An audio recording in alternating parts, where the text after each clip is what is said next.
our login page is pretty much what you would expect. You'll note that up top we have a logo, which obviously would be customized. Also, up here, where it says the name of the page, that also can be customized. Now, on the right-hand side, this is a construct that's pretty much consistent throughout the site. We want to make sure that we tell the viewer exactly what's going on.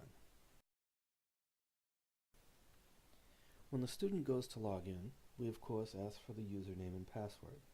By default, we use an email address. Now, if the school has a single sign-on policy, EduMe stands ready to integrate into that policy, causing a unified look. Once the student is logged in, they're presented again with a clean and uncluttered page. We have clearly defined alternatives specific to each user's role. On this page we have Work on My Plan, Profile and Preferences, Updated Grades and Check GPA, Send Feedback and Report a Problem. We have a Message Center. Here we show messages between the student and an advisor. And we have an activity log, which may become particularly useful for a student to see that an advisor has been doing activity within their account. The first thing that we're going to take a look at will be the student profile. On this page, we'll collect basic student identifying information. The next page we're particularly proud of. It's a concept called venues. Here, we ask the student when they want to take courses and where they want to take courses, so they can mark down, and later on we'll be able to match those preferences with when and where courses are actually being offered. Next, we're going to ask students to explore different majors. In this case, the student has picked Business Administration Department. You'll notice that we have 3 programs, and these blue icons, if I click on one of them, gives me the program description.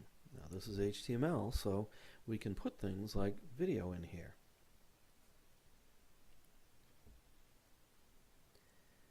We'll say that this particular student chooses the Associate of Arts program. On this next screen, we show grades for a student. Not only grades, but items that have been scheduled to be taken and don't have a grade yet. We'll also show things like GPA. And we even show an explanation that can be put together exactly as the school wants to. Note that these screens can be dragged around also. A nice touch. On the page we're showing you, these grades can be edited. That would be for a prospective student. Obviously a matriculating student couldn't be able to change their grade. Here, back on the menus page, let's now select Go to My Plan. As this plan page loads, you'll note that we're met with a greeting that can be anything that the school wants. The student can click I've got it. They can click alright, don't show it to me again. So for now we're just going to say I've got it. Note that this student already has planned 2 courses for the spring of 2014.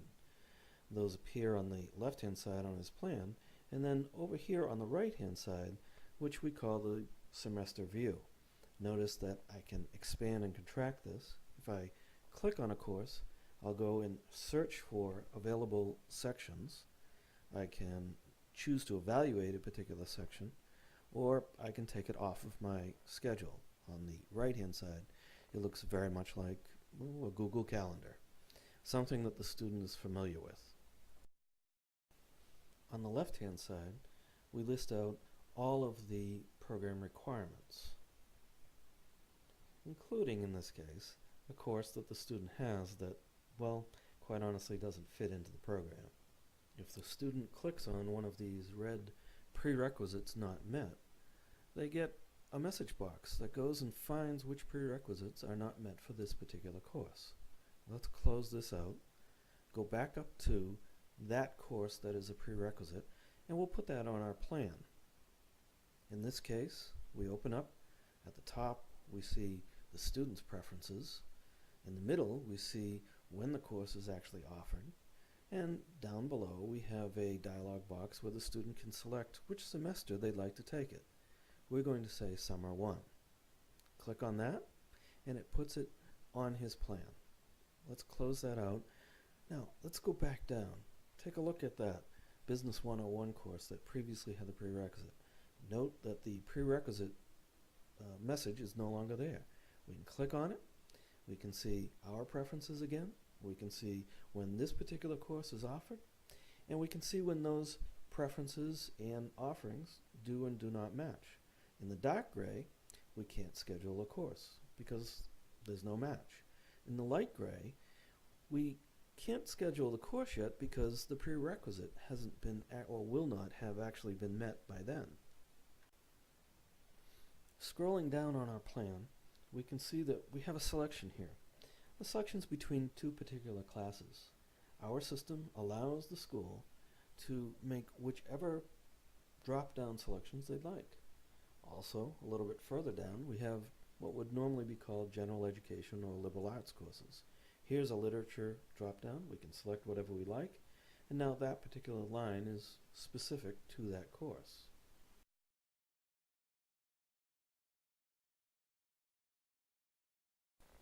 Let's say that a student changes their mind and doesn't want to have a particular course. So let's click on that, and the student here can say, remove this from my plan. It removes it from the plan, and if this is a prerequisite for any other courses, it'll go ahead and put that prerequisite mask back on. Something else that you may have noticed is this grades column. We have selects. Now, this is really for the student who is a prospective student to the school. They could select a grade and say, yeah, I think I have that, and I got an A in that course. Let me see on this next one. What are we going to give ourselves? Well, okay, we've put the grade in there. This third course, all right, we have these grades. This is a great planning tool. Now, it doesn't say that they're going to matriculate with this. Oh, here we've put in a grade, it's a D, and quite honestly, that's not an acceptable grade. So we give the student the message, and so that they can plan accordingly.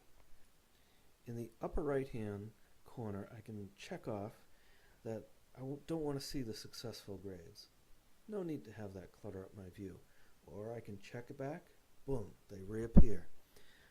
This is a good tool, allowing the student to focus on exactly what they need to focus on.